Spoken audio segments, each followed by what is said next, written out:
Roman civilization, being one of the oldest civilizations in the world, might have given the world some amazing archaeological marvels, but was far behind on the cultural and social norms. Traditions like hanging the phalluses, male reproductive organs, at the doors of their homes to throwing the infants into the garbage pits might shock you. Let's look deep into the pages of history to uncover some of the bizarre Roman traditions you didn't know about.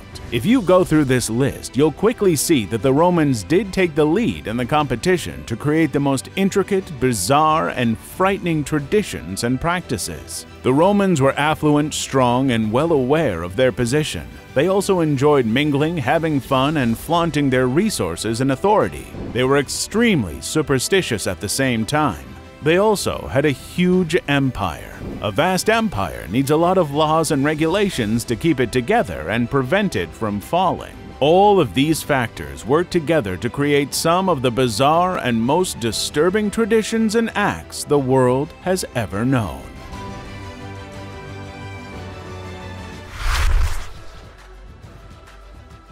Just like the Mongolians and the Jews, the Romans also had a code above the laws. The mos maiorum was an unwritten rule of behavior that was mostly based on the customs of the forefathers. Romans cherished tradition and believed that moral corruption would occur if they drifted too far from the ideals of the past, much like the Jew.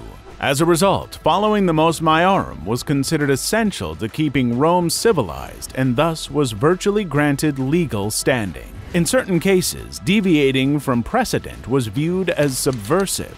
It was normal to present the topic to the Senate. Any magistrate who failed to fulfill this obligation would be accused of being a traitor. Even with the severe penalties imposed for specific infractions, it was still regarded as unwritten. As a result, it was believed that it was the responsibility of the family, especially the head of the household, to pass on the mos maiorum from one generation to the next. Do you have a mos maiorum in your house? The birth of a new kid was regarded as a joyful occasion that carried with it a lot of intriguing customs, just as it is in our culture now.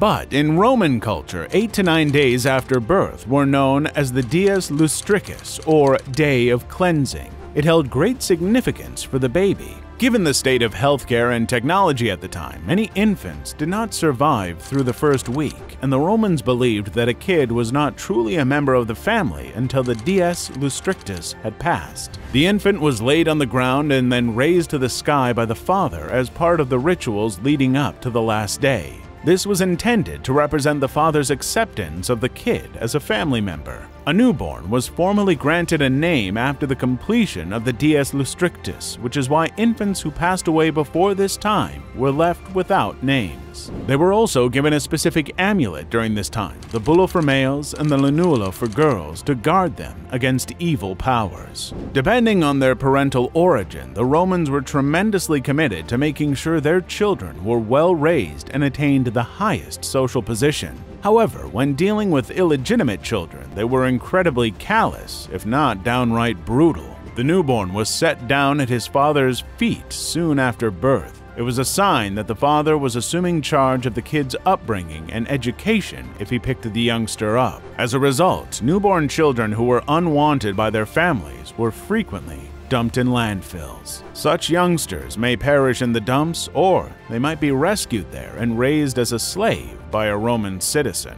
Psychos. Who does that? In ancient Rome, a concubine was slightly different from a conventional concubine.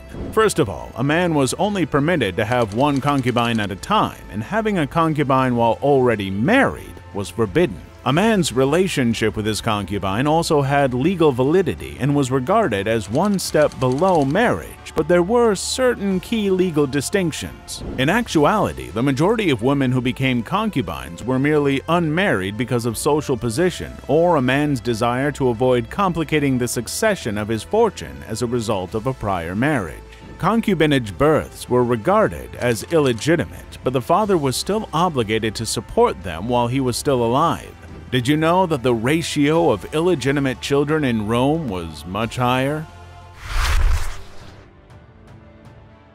In ancient Rome, the death penalty was frequently applied to a variety of offenses for which today's society would prefer to imprison a person. Parricide, or the murder of a member of one's own family, was a specific crime for which the death penalty known as poena culae was reserved. A wolf's hide would be placed over the murderer's face, and sandals would be placed on his feet if he was found guilty to keep him from defiling the ground.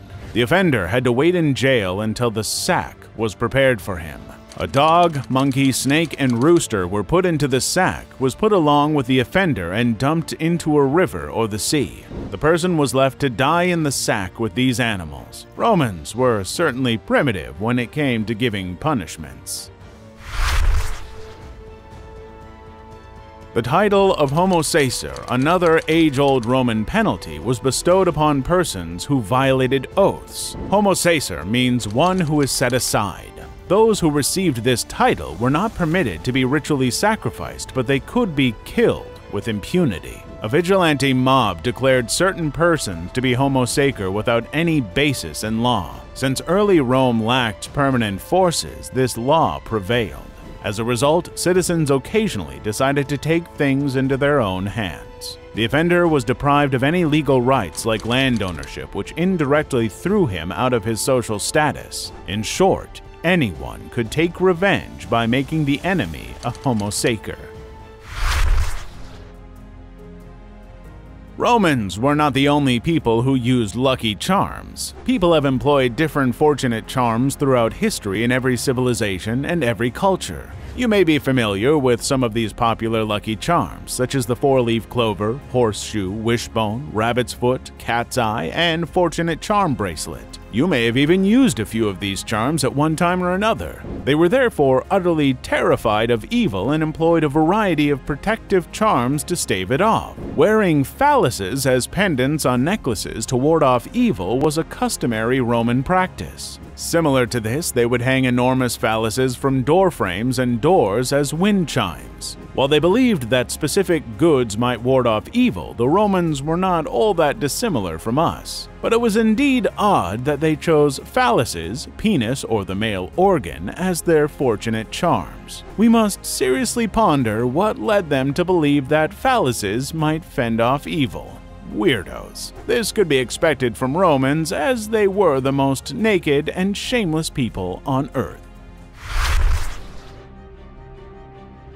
Romans remembered their ancestors. It was obvious that death would be handled in an incredibly ceremonial way in a culture with complex conventions and a strict social structure. The closest relative would kiss the body as a symbolic goodbye when someone passed away. Then the dead body was to be put on the ground and bathed with oil before the family began a traditional grieving. After that, a penny was placed on the deceased's mouth to pay care on. The boatmen on the river Styx, who would ferry the soul to the underworld. The body was then taken to the graveyard. They were considered living members of the family. The most astonishing tradition while burying the dead was that a pipe was fitted in the grave. Romans held ceremonies close to the graves of their deceased relatives. During these ceremonies, wine, honey, and other food items could be lowered into the Romans' tomb through pipes so that the dead might eat. Did you know this? Tell us in the comments. These were some of the bizarre Roman traditions you might not know about. Thanks for watching the video. If you liked the video, check out other historical videos on our channel. Don't forget to click the bell icon so that you don't miss out on such interesting topics.